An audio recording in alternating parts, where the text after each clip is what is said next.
Hello guys, welcome to YouTube channel Learning State Craft. I hope आप सब लोग ठीक होंगे। क्लास शुरू करने से पहले please like share and subscribe the channel.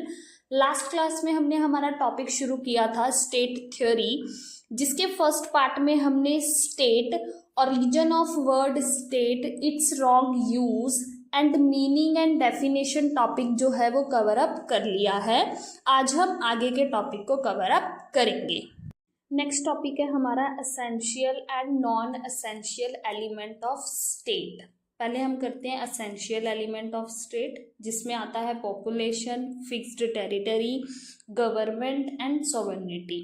एक एक करके इनको समझते हैं कि ये किस तरीके से स्टेट को बनाने में इम्पॉर्टेंट एलिमेंट हैं। फर्स्ट है पॉपुलेशन। जनसंख्या जो है वो राज्य का सबसे इम्पॉर्टेंट एलिमेंट होता है। जनसंख्या के बिना हम राज्य की कल्पना ही नहीं कर सकते हैं। अब यहाँ पर जनसंख्या का आकार जो है वो बहुत इम्पॉर्टेंट पार्ट होता है। जनसंख्या बहुत ज़्यादा हो तो भी प्रॉब्लम होती है, जनसंख्या बहुत कम हो तो भी प्रॉब्लम होती है। इसलिए ज़रूरी है कि एक स्टेट में उचित जनसंख्या होनी चाहिए। इसे हम समझते हैं, अगर मान लो किसी स्टेट में जनसंख्या जो है वो बहुत कम है और उसका जो एरिया है वो बहुत ज़्यादा है, तो ऐसे में उस स्टेट के पास अपनी पॉपुलेशन जो है वो बॉर्डर की सिक्योरिटी पे लगाने के लिए ही पूरी नहीं पड़ेगी, क्योंकि अभी ऐसा तो हो नहीं सकता कि एक स्टेट जो है वो अपनी पूरी की पूरी पॉपुलेशन जो है वो बाउंड्रीज पर लगा दे सिक्योरिटी के लिए। ऐसा तो हो नहीं सकता है। तो अगर कम जनसंख्या होती है तो एक स्टेट के सामने ये प्रॉब्लम खड़ी हो सकती है कि वो अपनी बाउंड्रीज को सिक्योर नहीं कर पाएगा। लेकिन वहीं पर अगर पॉपुलेशन ज़्यादा हो जाए तो वो भी प्रॉब्लम हो सकती है, क्योंकि अगर बहुत ज़्यादा पॉपुलेशन हो जाएगी तो रहने के लिए जगह भी ज़्यादा चाहिए, फिर आपको खाने पीने के लिए भी सामान भी ज़्यादा चाहिए, तो प्रोडक्शन भी ज़्यादा होनी चाहिए। लेकिन अगर पॉपुलेशन ज़्यादा हो जाएगी तो खेती करने के लिए ज़मीन कम हो जाएगी, इंडस्ट्रीज़ के लिए ज़मीन कम हो जाएगी, तो एक स्टेट जो है वो अपने लोगों की ज़रूरतें ही नहीं पूरी कर पाएगा। तो पॉपुलेशन ज़्यादा होना भी प्रॉब्लमेटिक हो सकता है। इसलिए ज़रूरी है कि एक स्टेट में एक उचित आबादी जो है वो रहे। सेकंड है हमारा फिक्स्ड टेरिटरी, निश्चित क्षेत्र। राज्य का दूसरा इंपॉर्टेंट एलिमेंट है कि राज्य के पास एक निश्चित बाउंड्री होनी चाहिए, निश्चित क्षेत्र होना चाहिए। अब ये क्षेत्र जो है इसका साइज मैटर करता है कि जो बाउंड्री एक राज्य के पास है वो बहुत ज़्यादा बड़ी भी नहीं होनी चाहिए, बहुत ज़्यादा छोटी भी नहीं होनी चाहिए, क्योंकि अगर बहुत ज़्यादा बड़ी होगी तो उस पर सिक्योरिटी के लिए आर्मी लगाना डिफ़िकल्ट काम होगा, उसको चारों तरफ से निगरानी रखना जो है वो एक टास्क हो जाता है। और बहुत ज़्यादा अगर छोटी हो जाएगी तो हो सकता है उसमें उस राज्य की जो पॉपुलेशन है वो ठीक से रह ना पा रही हो, अपनी नीड्स को फुलफिल ना कर पा रही हो। तो जो हमारी सीमा है, जो हमारा आकार है, वो बहुत ज़्यादा ना तो छोटा होना चाहिए ना ही बहुत ज़्यादा बड़ा होना चाहिए।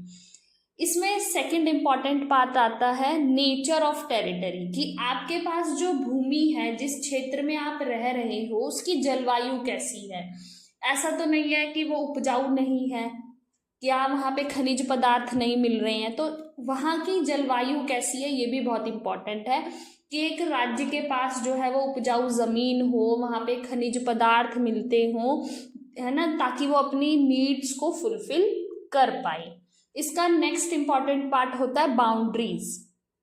आपकी बाउंड्री जो है वो कैसी है।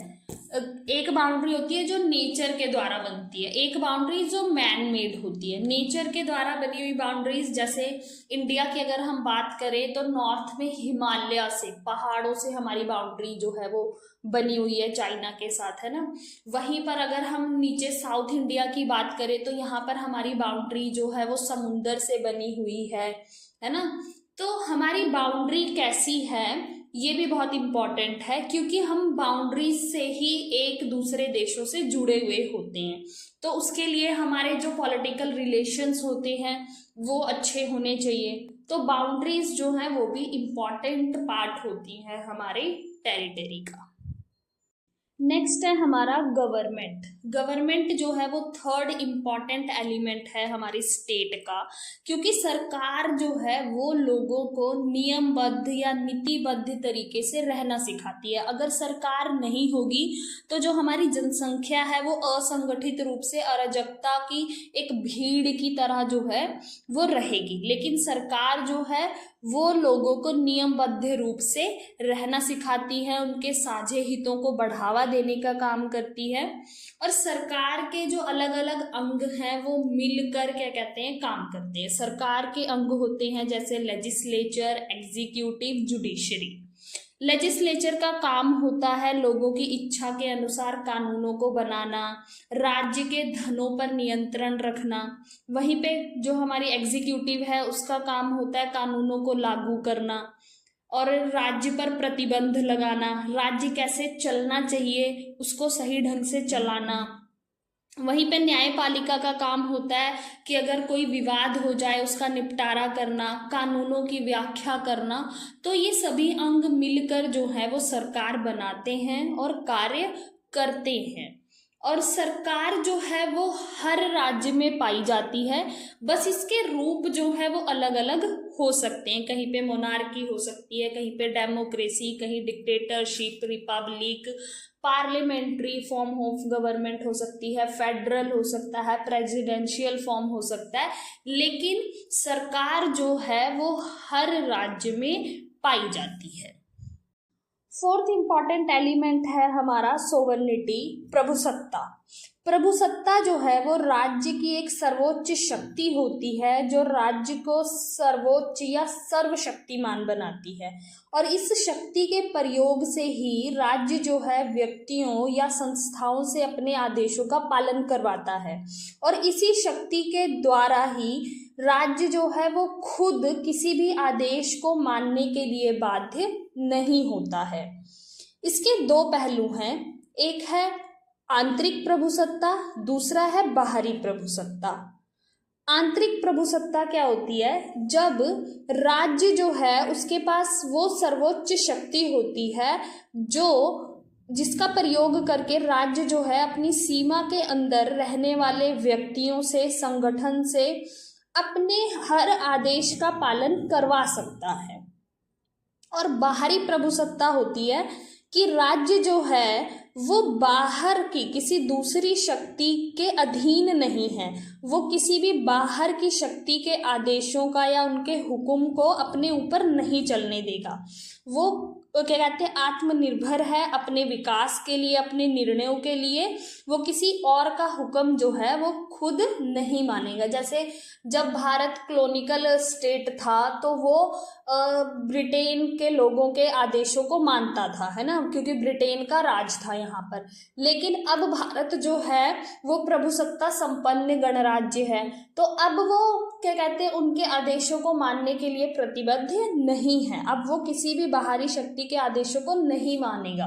अब वो अपनी पॉलिसीज खुद बनाएगा, खुद अपने विकास के लिए काम करेगा, खुद एक इंडिपेंडेंट पावर बनकर काम करेगा। तो ये होती है हमारी बाहरी प्रभुसत्ता। तो इन चार एलिमेंट्स से जो है एक स्टेट बनता है, और इन चार एलिमेंट्स के बिना एक स्टेट नहीं कहलाता है जब तक उसके पास ये चार एलिमेंट्स ना हो जो उसके लिए एसेंशियल हैं। नेक्स्ट है हमारा non essential elements of state. इसमें है unity, all comprehensiveness, continuity, permanence, equality and international recognition. इसे हम एक एक करके समझते हैं। फर्स्ट है हमारा यूनिटी। अगर हम राज्य के संदर्भ में एकता की बात करें तो इसका मतलब होता है कि राज्य में रहने वाले जो लोग हैं वो एक ही राजनीतिक संगठन से जुड़े हुए होने चाहिए। ऐसा नहीं होना चाहिए कि राज्य के अंदर कोई एक ऐसा भूभाग है या लोग हैं जिनके ऊपर किसी अन्य राज्य का अधिकार है। जैसे एग्जाम्पल के लिए भारत में जो गोवा है उस पर पुर्तगालियों का नियंत्रण था। तो 1961 में इंडियन मिलिट्री द्वारा जो है एक ऑपरेशन चलाया गया, ऑपरेशन विजय, जिसके बाद गोवा को पुर्तगालियों के नियंत्रण से मुक्त करवाया गया और फिर गोवा जो है वो भारत का भाग बना और अब पूरा भारत जो है वो एक ही राजनीतिक संगठन से जुड़ा हुआ है। नेक्स्ट है ऑल कॉम्प्रिहेंसिवनेस, सर्वव्यापिकता। इसका मतलब ये है कि जो राज्य है उसके क्षेत्र में रहने वाले सभी लोग, समुदाय या संस्था जो है वो अपने आप को राज्य के नियंत्रण से मुक्त नहीं करवा सकती है, वो राज्य के नियंत्रण में होती है, क्योंकि राज्य जो है वो सर्वव्यापक है, सर्वशक्तिमान है और वो अंतिम शक्ति होता है। नेक्स्ट है कॉन्टिन्यूटी, निरंतरता। इसका मतलब है कि राज्य जो है उसका अस्तित्व जो है वो कभी बदलता नहीं है, फिर चाहे उस राज्य में सरकार की किस्म चाहे बदल जाए, चाहे कभी राजतंत्र जो है वो गणतंत्र में बदल जाए, चाहे एक दल की सरकार बदलकर दूसरे दल की सरकार आ जाए, लेकिन इससे राज्य के अस्तित्व पर कोई प्रभाव नहीं पड़ता है। नेक्स्ट है परमानेंस। परमानेंस का मतलब होता है कि राज्य जो है वो स्थायी है, वो हमेशा बना रहता है।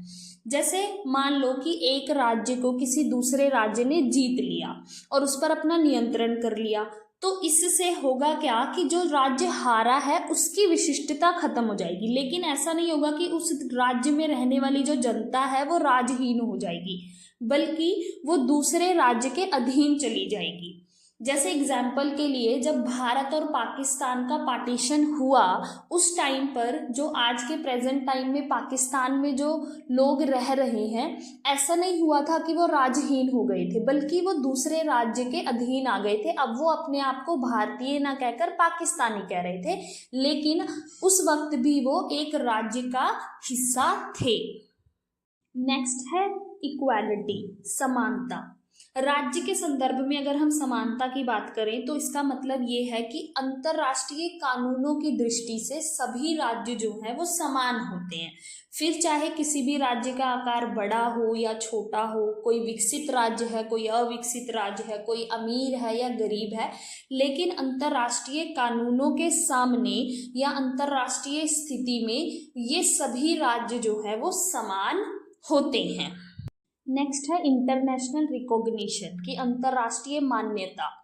हर राज्य के पास अंतर्राष्ट्रीय मान्यता होना बहुत ज़रूरी होता है, क्योंकि उसी आधार पर एक राज्य जो है वो अंतर्राष्ट्रीय संगठनों का सदस्य बन सकता है या अन्य राज्यों के साथ अपने कूटनीतिक संबंध जो है वो स्थापित कर सकता है। इसीलिए हर राज्य के पास अंतर्राष्ट्रीय मान्यता होना अति आवश्यक होता है।